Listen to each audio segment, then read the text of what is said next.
Right, Bayan, ngayong araw nga po ang inaasahang pagbubukas ng 31st Association of Southeast Asian Nations o ASEAN Summit, kung saan ang mga leader po ng mga kasaping bansa ay nakatakdang magpulong para sa mga hakbang ng ASEAN upang mapaunlad po ang bawat kasaping bansa ng Association of Southeast Asian Nations. Tama ka dyan, Dayan. Alam mo, isa sa mga pangunahing pag-uusapan ay ang patungkol sa ASEAN Economic Development. Para po pag-uusapan yan, ngayong umaga makakasama po natin Dr. Ernesto Gonzalez, Professor of Integral Economics, UP Manila, Research Fellow, London School of Economics. Hi, sir. Good morning. Dr. Gonzalez, welcome back here sa Bagong Pilipinas. Hi, Dr. Gonzalez.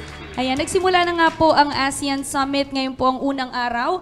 And of course, Dayan, ASEAN is actually aspiring to be an integrated or integrating economic community. We want to know, ano bang implikasyon nito, ano bang kinaganda nito o may dudulot nito sa ekonomiya ng ating bansa? Firstly, you have to know the situation. Opportunity ito kasi hindi na siya cooperation ngayon. For the past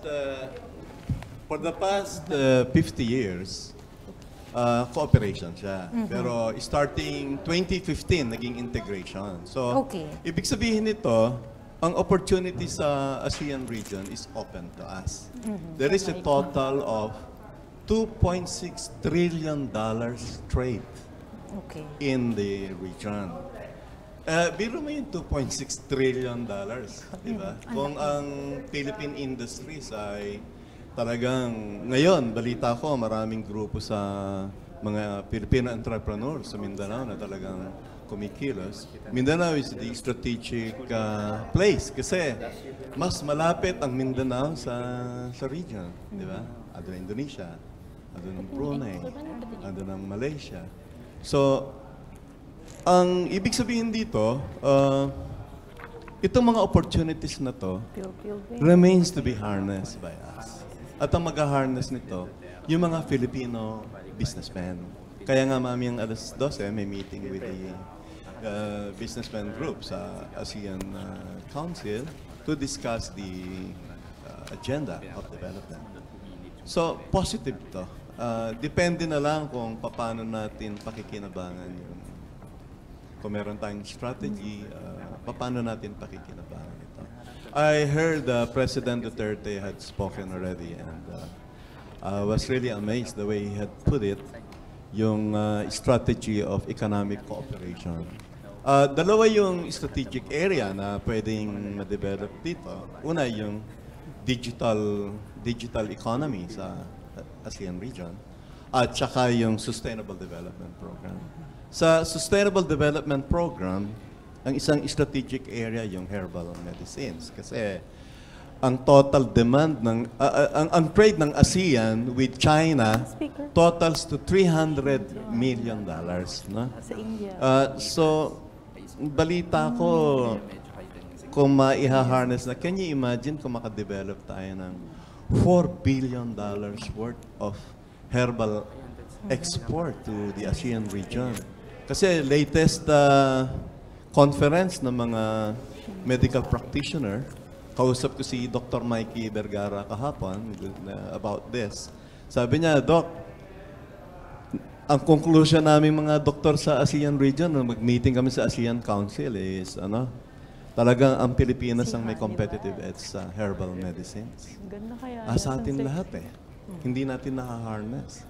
Sa Quezon Province lang, sa mga bundok natin, ang dami mga herbal products that we can develop. Can you imagine $4 billion worth? Okay. Doc Gonzalez, isa rin sa mga binibigyang focus dito sa ASEAN integration, yung sa mga micro, small, medium enterprises. Kasi sinasabi nila, 90% daw of all the firms and businesses ay MSME. So backbone talaga daw ito ng ekonomiya. So paano makakatulong itong 31st ASEAN Summit para iangat yung mga MSMEs at ano ang maitutulong nito para maiangat yung ekonomiya ng Pilipinas at ng mga member states? Yes, the best example is Singapore.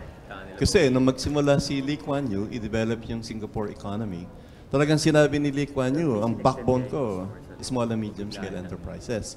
Kasi hindi po pwedeng ang negosyo ay mag-concentrate lang dun sa malalaki.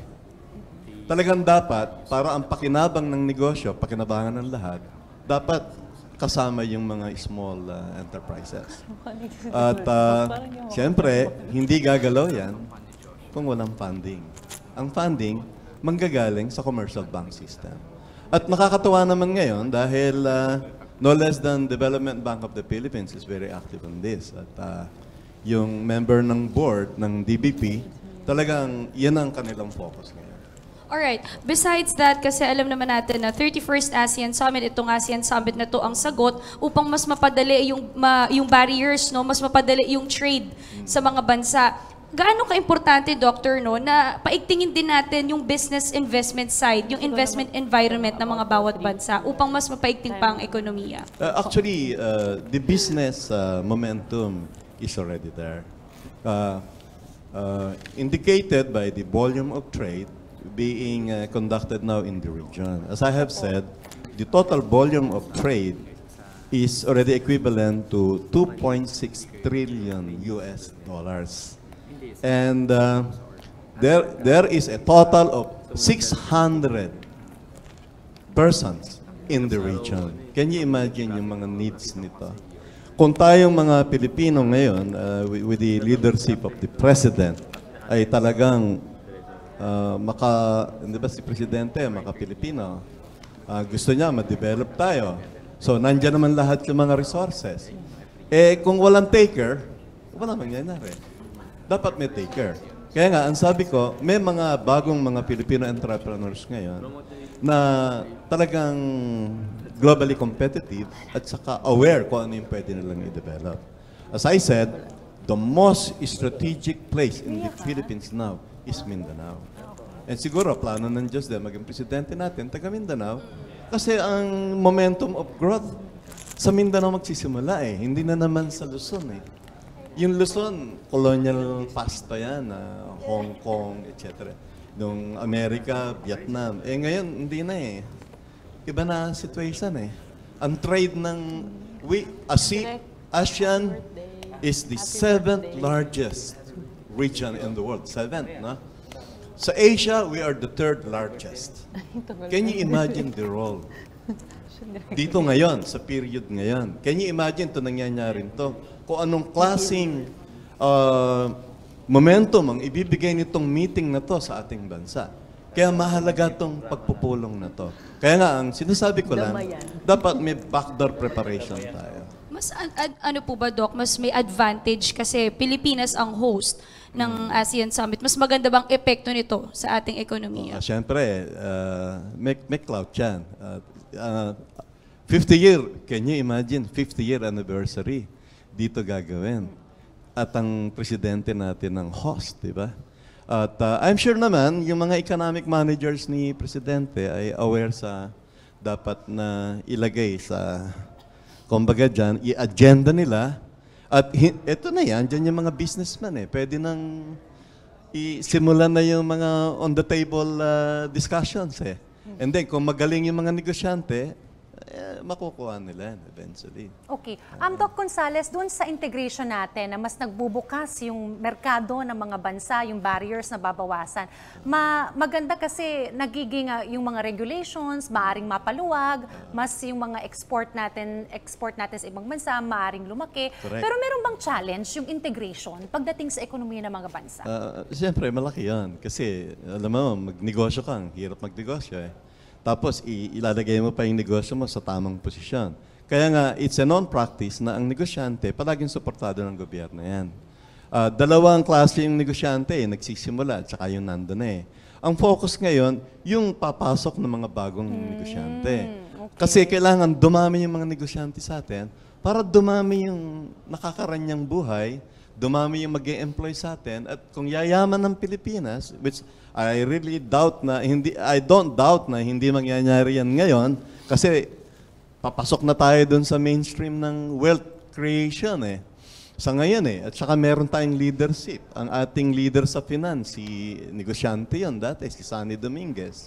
So they have all the necessary preparation to really harness the potentials of the country. As I said, ang dami nating herbal resources, ang isda natin ay, alam niyo yung isda natin, meron kayo mahuling isda kasi laki ng kotse. Ganun kalaki. 100 kilos. Black tuna. Alam ang halaga niyan? Sa Japan, $1.3 million. Okay. Alright, Doc Gonzales, last question na lang. Kasi nung second quarter, 6.5% ang GDP natin. And Philippines is considered as one of the fastest growing economies in Asia. So ang forecast nyo, Doc Gonzales, mananatili ba yung ganitong momentum? Tataas ba tayo sa mga next quarters? Ang challenge lang yung sa pera natin. Kasi nadidevalue yung peso. Pero nakikinabang naman yung export sector, no? Tsaka yung mga OFW natin. So kung paano depende na yan sa mga economic managers eh. Kasi pala yung sinasabi, hindi pwedeng nakaupo ka lang eh. Kailangan may strategy ka. At yung strategy mo, gagawin mo at minomonitor mo. Alright, maraming salamat, Dr. Ernesto Gonzales, Professor of Integral Economics, UP Manila, and Research Fellow, London School of Economics. Dayan, nakakatuwa. Maraming pagpupulong at plano para sa atin, lalo na sa pag-angat ng ating ekonomiya. We're very excited, lalo na sa pag-boost po ng ating local products. Maraming marketing platforms ang pine-prepare para dyan. Most especially, excited tayo para sa ating micro, small, and medium enterprises. Maraming salamat po, Dr. Gonzales. Doc Gonzales. Kaya minsan kapag nireklamo tayo ang traffic, nako dahil sa It's atin. okay. It's okay. Oo. Malaki po ang balik ng ASEAN Summit That's na ito, right. lalo na tayo ang host.